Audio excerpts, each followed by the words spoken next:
At dapat may SSS at PhilHealth benefits din ng drivers at mga konduktor. Makikita natin to sa mga CCTVs at mga report ng ating mga field personnel. Makikita din natin to sa MARAS, yung sa Metro Manila Accident Report Analysis System natin. Titingnan natin kung bababa yung accident rate involving buses. Meron na lamang hanggang Setyembre ang bus companies na may prangkisa na mapapaso sa 2013 para makakuha ng Certificate of Compliance mula sa DOLE. Sa 158 bus companies sa NCR, Region 3 at 4A, 2 pa lang daw ang may maayos na programa alinsunod sa fixed wage, habang 6 ang nasa proseso na ng pagsunod. Bibigyan lamang na hanggang 5 araw mga na-inspeksyong bus company para sila'y makasunod sa ipinatutupad na standard fixed salary para sa kanilang mga bus driver at konduktor, dahil kung hindi, posible raw silang maharap sa suspensyon hanggang sa tuluyang kanselasyon ng prangkisa. Steve Dailisa, Nakatutok, 24 Oras. Konting higpit pa sa sinturon mga kapuso dahil simula ngayong buwang ito ng Hulyo, tataas na naman ang singil sa kuryente na Meralco. Nakatutok si Bernadette Reyes. Lahat na raw ata ng pagtitipid sa kuryente, ginagawa na ni Aling Christie para makameno sa gastusin. Sa gabi, isang ventilador. Tapos ang rep ko, lang yun, lagi lang sa number 1. Kung may washing man, hindi na namin pinaandar. Pero kahit anong pagtitipid, tila baliwala. Dahil tataas na naman ang singil sa kuryente ngayong buwan.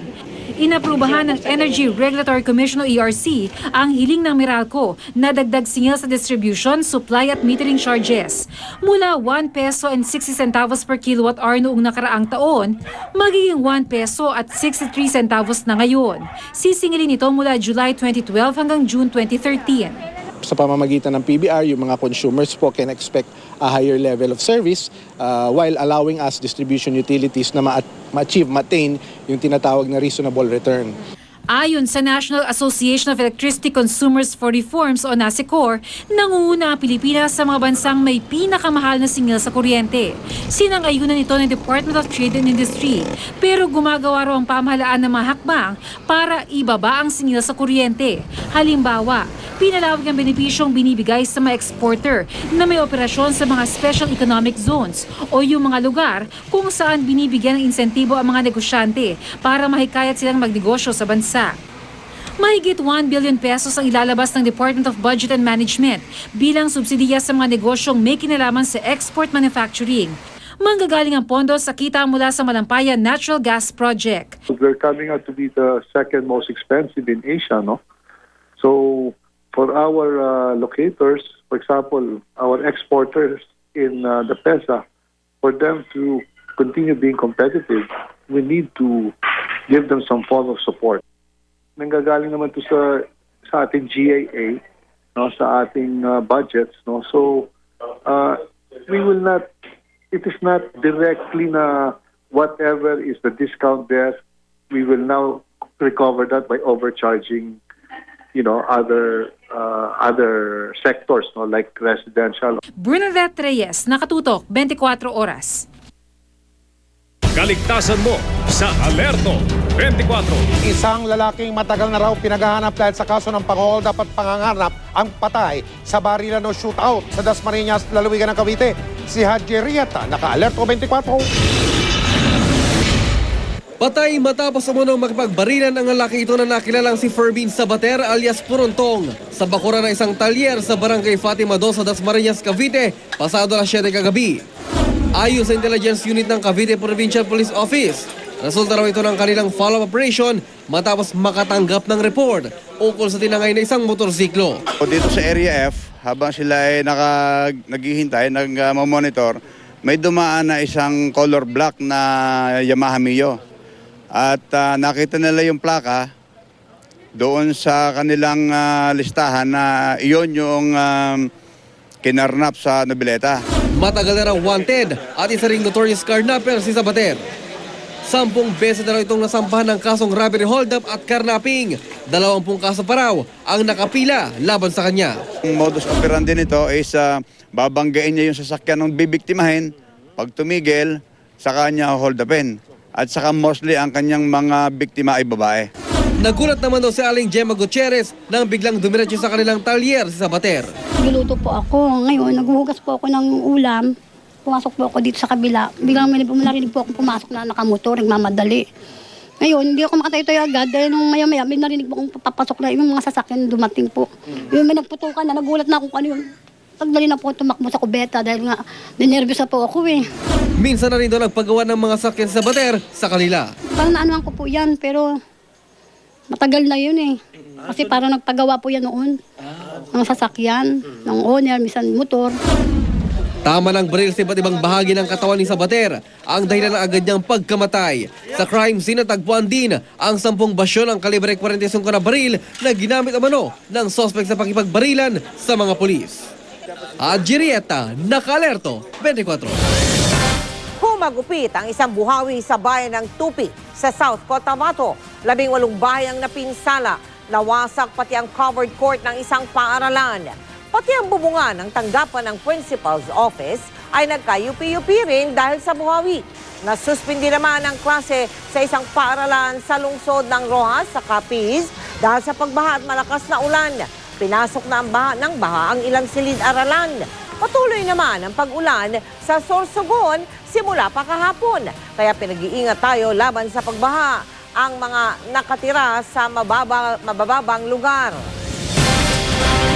Samantala, daang-daang pamilya na lumikas dahil sa hagupit ng Bagyong Pedring noong pang Setyembre ng nakaraang taon ang hanggang ngayon nananatili pa rin sa mga evacuation center. Panahon na huli ng mga bagyo, pero wala pa rin silang permanente at maayos na tirahan. Nakatutok si Maki Pulido, eksklusibo. Ganito iniwan ng Bagyong Pedring ang ilang lugar sa Navotas City, Setyembre noong nakaraang taon. Wasak na mga bahay. Ang mga residente nagmistulang mga basang sisiw. Makalipas ang halos isang taon sa gilid ng highway sa lungsod, kapansin-pansin ang Malatent City. Ang mga nakatira rito mga nahagupit ng Bagyong Pedring. Nagsisiksikan sila sa ilalim ng mga trapal. Panahon na muli ng bagyo pero naghihintay pa rin ng permanenteng matitirhan ang may 700 pamilya na nasa 11 evacuation center sa Navotas. Isa na rito ang pamilya ni Rosalyn Casbadillo. Dito kami nagkasakit-sakit. Iba rito eh, parang may ano dito eh, maligno na, di ba intindihan eh. Bakit? Sa tingin mo? Iba talaga, parang walang singaw yung ano. Halo-halo kasi. Wala siyang singawang pasingawang. Sa ilalim ng isang makeshift tent, nakikihati ng espasyo sina Rosalyn at 9 na iba pang pamilya. Singlaki ng double-deck na kama nagtitiis si Rosalyn, kanyang asawa at 6 na anak. May kuryente naman at tubig, pero dadalawa ang inidoro sa evacuation center na ito para sa higit 100 pamilya. Maria Josep, anong-ano ka na? Pila pa. Hindi naman daw sila kinalimutan ng Navotas City Government. Every week naman, ma'am, nagpapababaho tayo dyan ng mga staff natin to check or to monitor kung ano yung conditions nila dyan. Higit 200 pamilya na rin daw ang nabigyan ng pabahay. Target daw ng syudad na tapusin ang relokasyon bago matapos ang taong ito. May mga ire-relocate raw sa Bulacan pero karamihan sa isang socialized housing sa Navotas din. Ang allocation ho ng housing units dyan, merong 200 na ipapatayo coming from the PDAF of Congressman Toby Chanco. So yung 100 na relocate na po namin. Meron na ho siyang 50 dyan na housing units na available, ready for relocation. At meron ding kapartner ng city government which is Habitat for Humanity na nag-pledge po na magtatayo ng 500 units. Marami lang kailangang ayusing dokumento para magkaroon ng pabahay. Ang iba kailangan ding bayaran tulad ng birth certificate at police clearance na medyo may kabigatan para sa ilang evacuee na ang pangunahing problema ay saan kukunin ang susunod na kakainin. Maki Pulido, Nakatutok, 24 Oras. I am ready. Serbisyong totoo ng GMA News. Magiging bagyo kaya ang low-pressure area na nasa Philippine Area of Responsibility? Alamin natin mula sa ating resident meteorologist, si Ginoong Nathaniel Cruz Mangtani. Mel, lumiit nga ang tsansang maging bagyo itong low-pressure area na ating binabantayan. At huling namataan ito ng Pag-asa sa layo lamang na 50 kilometro dyan sa hilagang kanluran ng Virac, Catanduanes. Mel, bumaba ang posibilidad na maging isang bagyo ito unang-una dahil malapit na ito sa kalupaan. at ang bagyo ay kumukuha ng lakas dito sa malawak na karagatan. Pero kung itong low pressure area ay tatawid ng Luzon at pupunta dito sa may West Philippine Sea, ay muling tataas ang posibilidad na ito ay maging isang ganap na bagyo. Pero yan ay posibilidad pa lamang. Pero ang isang maganda riyan, pangkaraniwan kasi ito ay kumikilos pa hilagang kanluran, kaya papalayo dito sa ating bansa. Pero kahit ito po ay isang low pressure area, magdudulot ito ng mga pagulan, lalong-lalo na dito sa Southern Luzon, dito sa Kabisayaan, mas lalong magiging malawakan yung pagulan dito sa may Panay Island hanggang dito sa may Samar. At yung pong nakikita nating mga kulay pula, ang ibig sabihin po niyan ay mas maraming pag-ulan. Kaya pinag-iingat natin yung ating mga kapuso sa mga nabanggit na lugar sa posibleng pagkakaroon ng flash floods at landslides. Samantala, Mel, may isa pang LPA na namataan ang Pag-asa at ito naman ay medyo may kalayuan pa ito. Nasa may bahagi ito ng Caroline Islands. Nasa labas pa ito ng Philippine Area of Responsibility, pero babantayan natin kung papasok ito sa PAR at ito ay lalakas at magiging isang ganap na bagyo. Samantala, silipin naman natin ang magiging lagi ng panahon bukas sa susunod na 24 oras. Dito sa Northern Luzon, wala pa yung epekto ng low pressure area, kaya makikita natin maganda ang lagi ng panahon maliban lamang doon sa mga pulupulong dagliang pagulan at pagkulog pagkidlat. Pero dito sa Southern Luzon, lalong-lalo na dito sa Kabikulan, asahan po natin yung malawakang pagulan. Katulad yung nakikita natin sa Legazpi hanggang dyan sa may Mindoro, maging dyan sa Metro Manila ay may posibilidad din ng pagulan. Kalat-kalat na pagulan din ang mararanasan dito sa buong Kabisayaan. At sabi nga natin, mas madalas na pagulan dito sa may Panay Island hanggang dyan sa may Eastern Visayas doon sa Samar Island.